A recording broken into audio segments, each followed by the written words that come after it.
Hello, my all subscribers in my channel visitors. Here, Engineer Hari.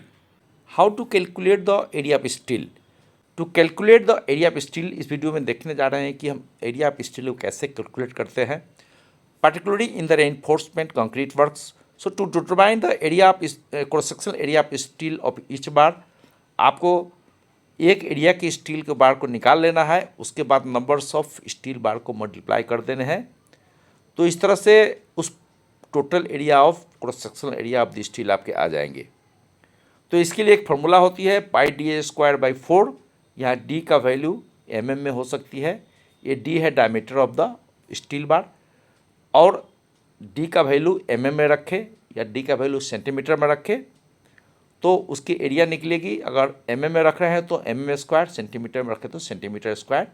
इस तरह से इसकी क्रॉस सेक्शनल एरिया होगी। Let's see the step by step.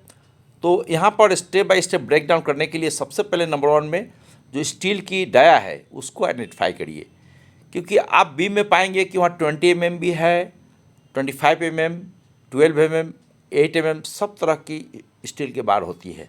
वैसे कलम में different types of bar are used, 20 mm, 16 mm, 12 mm, depending अपन कितना लोड ले रहा है, क्या डिज़ाइन है। तो सबसे पहले आप स्टील की डाया को आइडेंटिफाई कर लीजिए और कौन सा स्टील की डाया कितना नंबर है उसको लिख लीजिए।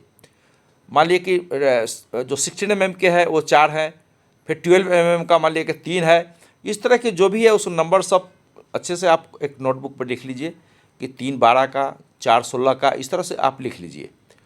उसके बाद में आप एक फार्मूला आती है, वह है पाई डी स्क्वायर बाई 4।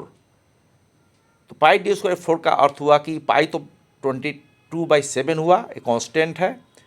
डी का स्क्वायर का अर्थ हुआ कि डायमीटर ऑफ द बार, उसको स्क्वायर कर दीजिए और उसको क्वांटिटी जो भी आ रही है उसको 4 से भाग कर दीजिए। आपको जब यूनिट लेते समय आप सेंटीमीटर और एमएम को मिक्स नहीं करेंगे। अगर डायमीटर आप ले रहे हैं एमएम में तो एमएम स्क्वायर हो जाएगी। तो सभी के लिए जितनी भी स्टील है सभी के लिए आप एमएम ही यूज़ करें। डायमीटर इस सेंटीमीटर में रख रहे हैं तो इसकी डायमीटर अगर सेंटीमीटर में रख रहे हैं तो आप सभी स्टील के लिए सेंटीमीटर में रखें, और कैलकुलेशन के बाद में जो क्रॉस सेक्शनल एरिया होगी और सेंटीमीटर स्क्वायर में आपकी एरिया आएगी।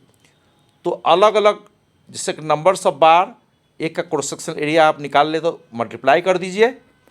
उसके बाद में सबको जोड़ करके आप एक लिख लीजिए, लिख करके आप अपना total area cross sectional area आप निकाल लीजिए। अब एक एग्जाम्पल से हम समझेंगे कि how to calculate the area cross sectional area of steel. Let's say you have 10 steel bars with diameter 16 mm। तो डायमीटर ऑफ स्टील बार आपका 16 mm की कोई एक डायमीटर व बार है और नंबर 10 है। तो एरिया ऑफ 1 बार 16 mm। उसके बाद अगर क्रॉस सेक्शनल एरिया निकाले जाएंगे तो पाई, जैसे बताया मैंने, पाई डी स्क्वायर बाई 4। यहाँ पर 16 mm जो आपको डाया है वो लिख लिया, उसको स्क्वायर कर दिया और उसको डिवाइड बाई 4 कर दिया। तो आपका जो cross sectional area of 1 bar 16 mm का वो निकलेगा 201.06।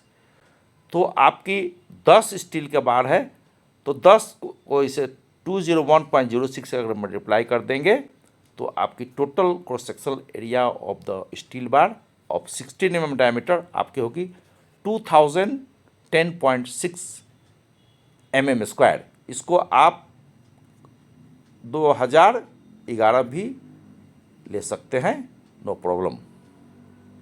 तो इस तरह से हमने देखा कि how to calculate the cross sectional area of steel in the reinforcement concrete works, या ऐसे भी जहाँ भी ज़रूरत पड़े वहाँ आप क्रॉस सेक्शनल एरिया निकाल सकते हैं। उम्मीद है वीडियो में दी गई जानकारी आपके काम आ सके। Till then take care.